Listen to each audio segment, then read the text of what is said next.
la liste très restreinte de Dr Honoris Causa, mais en plus à titre exceptionnel, vous allez être nommé par arrêté du ministre qui est en charge du secteur professeur d'université à titre exceptionnel avec les avantages irréversibles.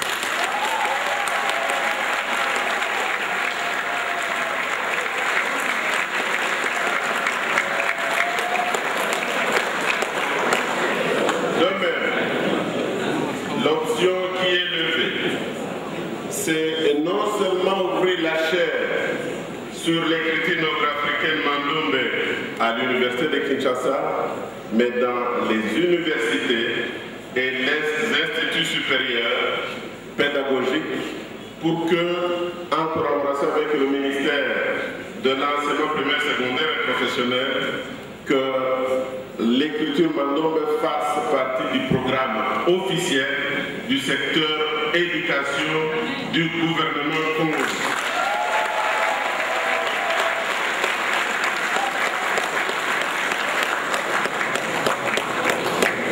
Mesdames et messieurs, en regardant d'où nous venons dans la nuit des temps et en considérant la grande contribution des savants congolais par leurs recherches et leurs publications pour le savoir universel, sous l'égide de son Excellence, Monsieur le Président de la République, le gouvernement, à travers le ministère de l'Enseignement supérieur universitaire, a pris l'option de travailler sur la création de l'Académie congolaise des sciences. Car en effet, nous avons des noms célèbres parmi les Congolais. Est-ce que la jeunesse connaît le professeur Mugimbe, le professeur Eli Kembokolo, le professeur Isidore Ndaïwe, Madame le professeur Clémentine Zouji Kadima, Femi Kanzamobienne, le professeur Nga, je pense aussi dans le des sciences, le professeur Manga, le professeur de Ruma, le professeur Manakalenga et tant d'autres.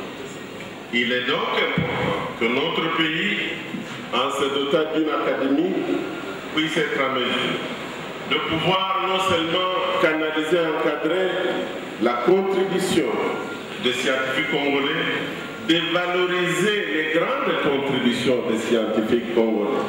Est-ce que vous savez que la définition des soins de santé primaire que l'OMS utilise dans le monde entier a son origine à Kassongo et au Bandundu, et c'est la conférence au XXe siècle, nous sommes dans le XXIe siècle, la conférence tenue dans l'ancienne URSS, que ces notions qui ont commencé dans notre pays, aujourd'hui se sont imposées comme une définition importante, une pratique dans le monde médical.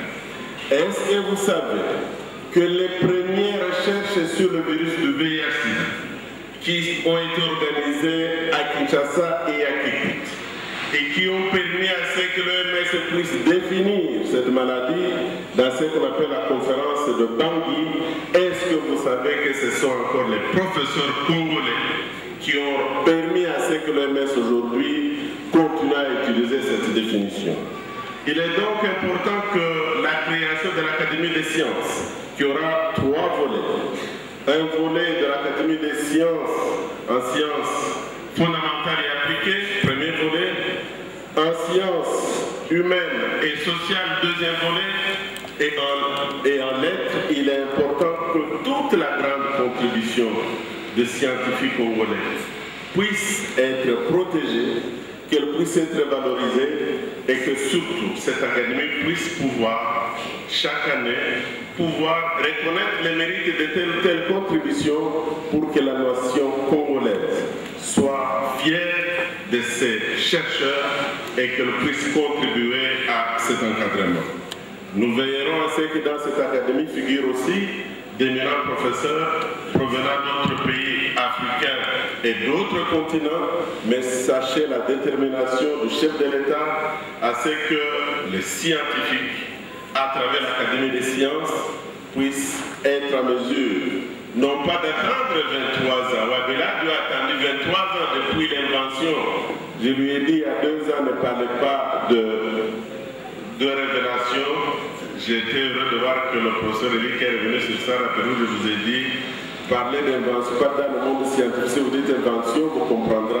Si vous dites révélation, bon, les gens vont se dire, est-ce que vraiment c'est pas encore quelque chose d'autre qu'on imagine. Donc les scientifiques restent les mêmes, invention et moins révélation. Mais je tiens à faire un témoignage.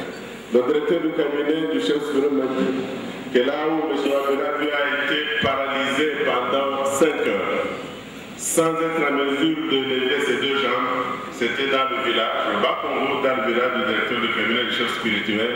C'est vous dire que Dieu passe par plusieurs voies avant d'amener la personne qu'il a choisie à pouvoir faire des miracles, que les scientifiques nous appelons invention, que vous appelez révélation, mais retenons le mot invention pour que nous parlions le monde, le même vocabulaire dans un monde qui est globalisé.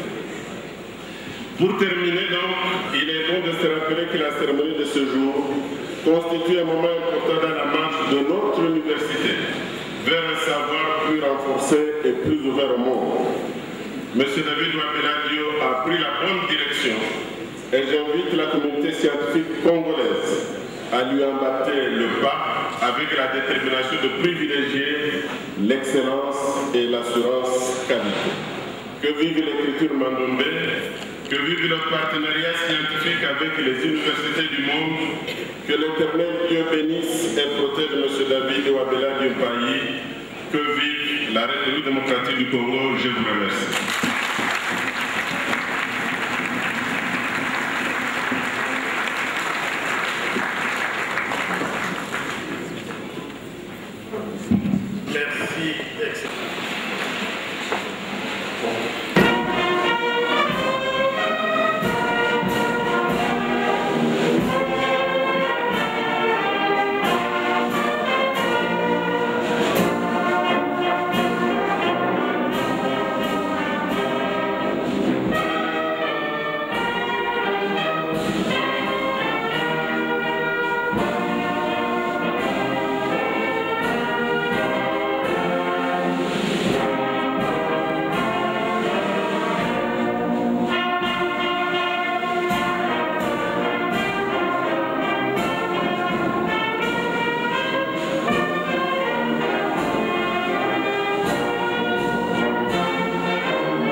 d'assister à cette cérémonie pour le doctorat honoris causa.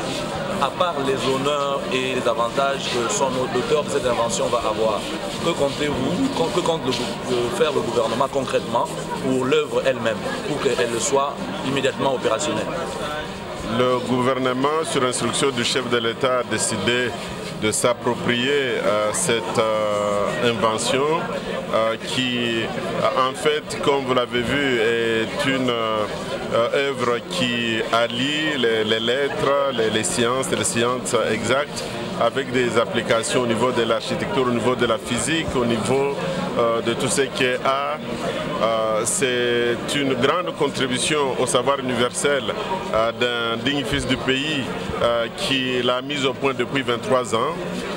Ça a pris le temps que ça a pris, mais le gouvernement, sur donc instruction, a décidé de pouvoir valoriser cette écriture, de pouvoir prendre en charge, d'honorer l'inventeur, parce que, comme vous le savez, cette écriture, elle est connue dans notre pays, mais elle est enseignée surtout en Angola, au Congo-Brazzaville, elle est enseignée en Europe, enseignée en Amérique du Nord, enseignée au Brésil. Et il était temps que notre pays puisse s'approprier et que dans ce cadre-là, la première des choses sera de créer les chaires d'enseignement pour que ce savoir ne puisse pas rester dans un cercle fermé. Et en collaboration avec le ministère de l'EPSP, nous devons veiller à ce que cette écriture puisse être enseignée de la maternelle jusqu'au niveau de l'université. Nous devons veiller aussi à ce que, comme on le voit dans d'autres pays, où vous avez 2 ou 3 écritures, que dans la vie courante, on commence à l'utiliser. Et vous avez vu déjà qu'il est déjà informatisé par un pays étranger, pour vous dire que nous avons pris du temps pour finalement nous approprier cette grande contribution au savoir universel. Et ça, c'est le premier point. Le deuxième point, le gouvernement va travailler sur la mise sur pied d'une académie des sciences. Il est paradoxal aujourd'hui que toutes les grandes inventions de dignes fils de notre pays, j'ai évoqué quelques grands noms, et qui aujourd'hui sont enseignés sur d'autres continents, continuent finalement à